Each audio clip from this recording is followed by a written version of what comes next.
Bien, continuando. Lo único que nos falta colocar son los pulsadores. Y mirando el diagrama, eh, podemos ver que hay solo dos terminales, o dos puntos.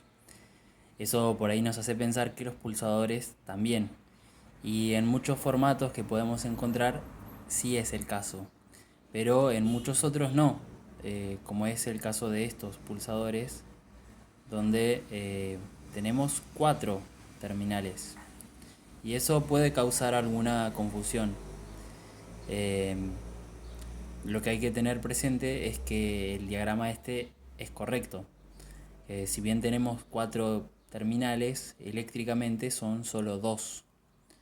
Eh, es decir, que de estas cuatro patitas hay dos que están puenteadas, siendo que tenemos eléctricamente solo dos de ellas. A ver, estoy buscando a ver si hago foco.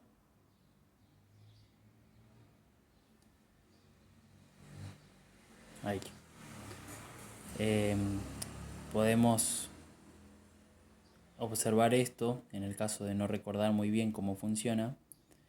Lo que vamos a ver es que tenemos como dos líneas que unen estas dos patitas de la derecha y estas dos patitas de la izquierda. Estas líneas, que podemos llamarlas vías, bueno, nos están diciendo que estas dos patitas están unidas eléctricamente, igual que estas dos. Y cuando nosotros vayamos a pulsar, vamos a tener una unión de vías, o sea, de este lado a este lado. Por eso, bueno, lo que nos permite tener más patitas va a ser por ahí tener más facilidad en cuanto a las conexiones. Bueno, yo en el protoboard las voy a ubicar a los costados de estos lados y después recién voy a hacer la conexión usando cablecitos. Ahí y ahí. Veamos entonces. Uno de los lados de los pulsadores están conectados a el negativo. Entonces, agarramos dos cablecitos negros. Voy a usar el lado exterior de los pulsadores. Hacia atrás, hacia el menos. Y de este lado también. Vamos a ponerlo más sobre el borde. Ahí está.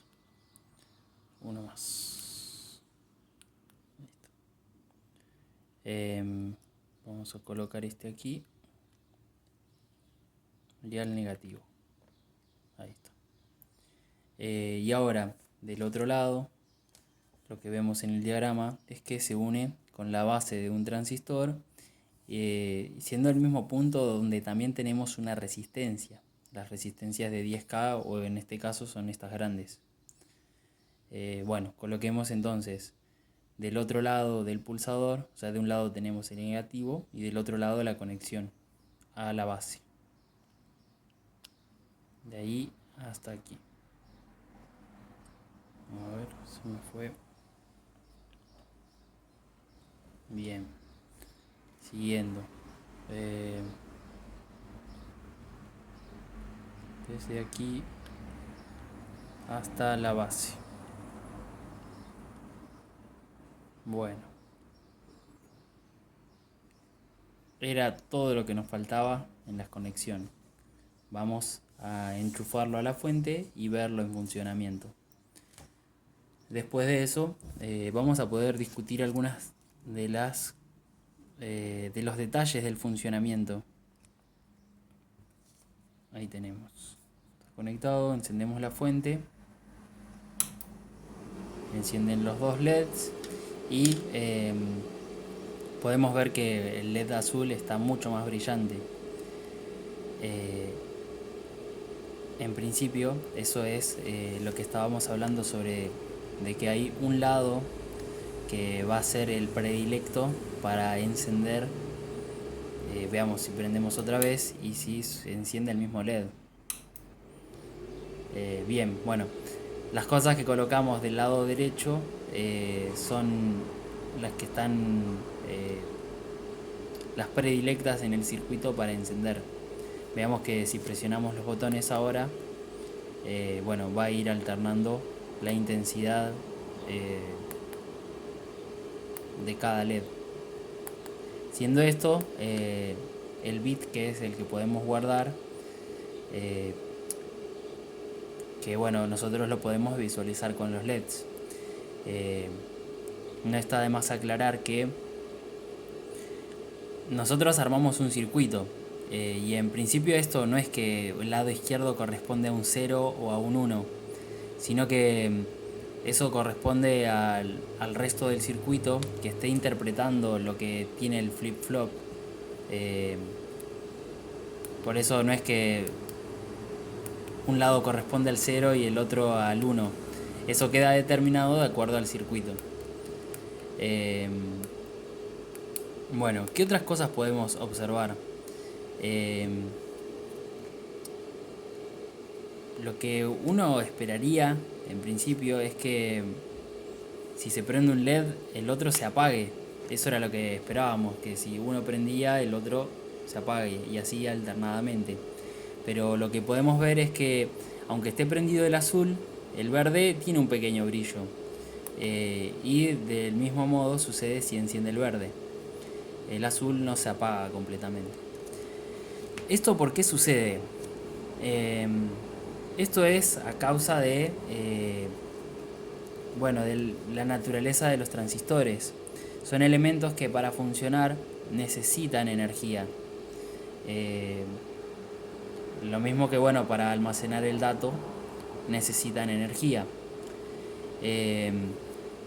Y bueno, si bien uno de los transistores está permitiendo el paso de la corriente en un sentido o en el otro, el que no está conduciendo, por ejemplo si fuese este el encendido y este el apagado, ambos transistores están consumiendo algo de energía. Por eso es que hay una pequeña cantidad de corriente que pasa por aquí y es la que podemos ver con el brillo más tenue. Eso sería la razón de por qué es que no vemos esto completamente apagado.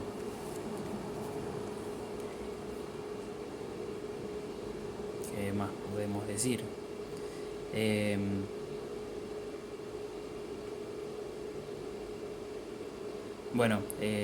Podemos hacer un análisis del diagrama mirando esto. En este caso, por ejemplo, que tenemos el LED azul prendido, la corriente viene por este lado, ¿no?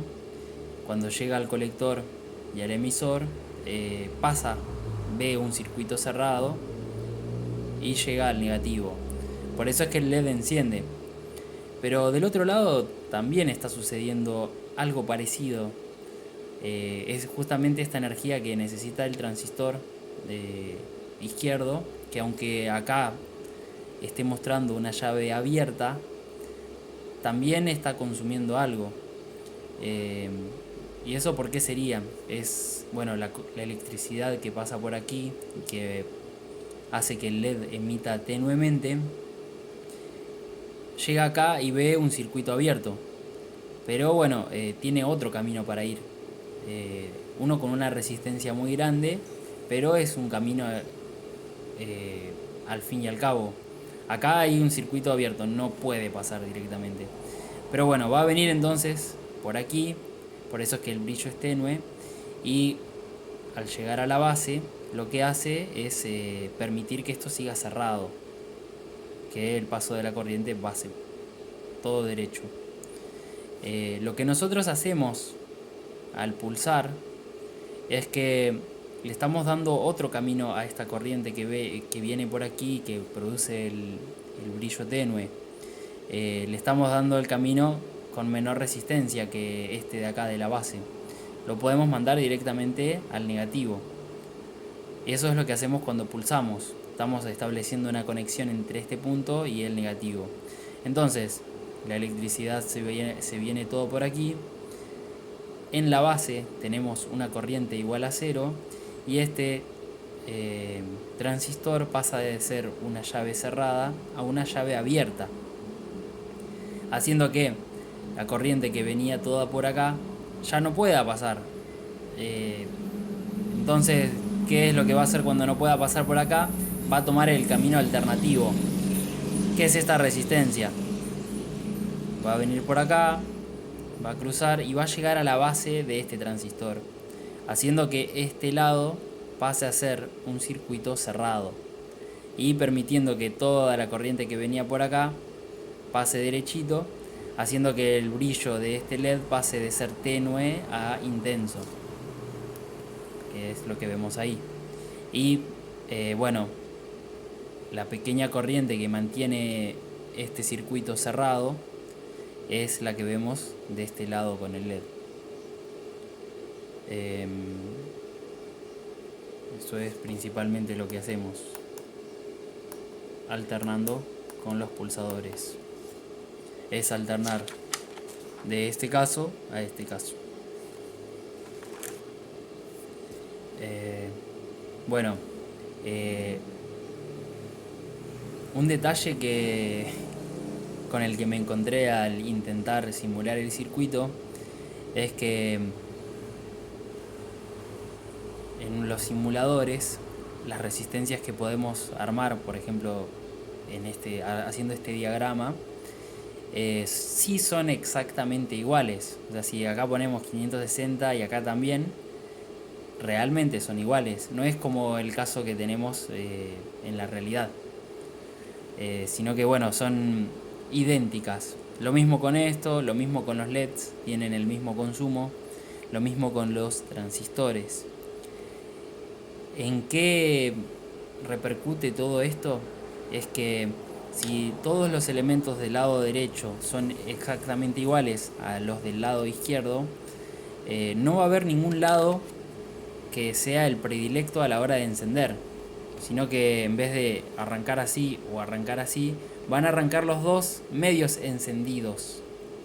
Y eso es lo que sucede cuando se simula este circuito, eh, siendo un funcionamiento que es posible, pero no es real porque, bueno, los elementos en la realidad son siempre distintos.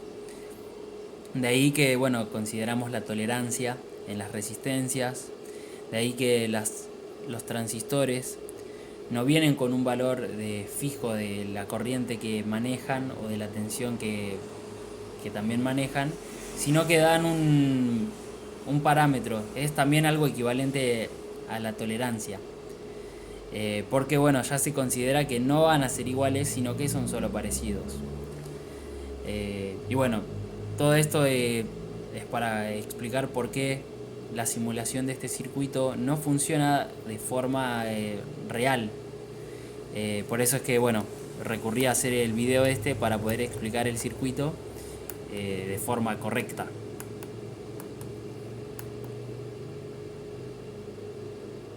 Creo que no olvido nada más. Bueno, eso fue todo. Vamos a ver que al apagar la fuente se apagan ambos LEDs y bueno, es lo mismo que sucede en la memoria RAM de las computadoras o de los pequeños procesadores que podemos tener también en nuestros celulares, lavarropas, televisores, los routers. Todo eso funciona bien cuando está alimentado. Bueno, adiós.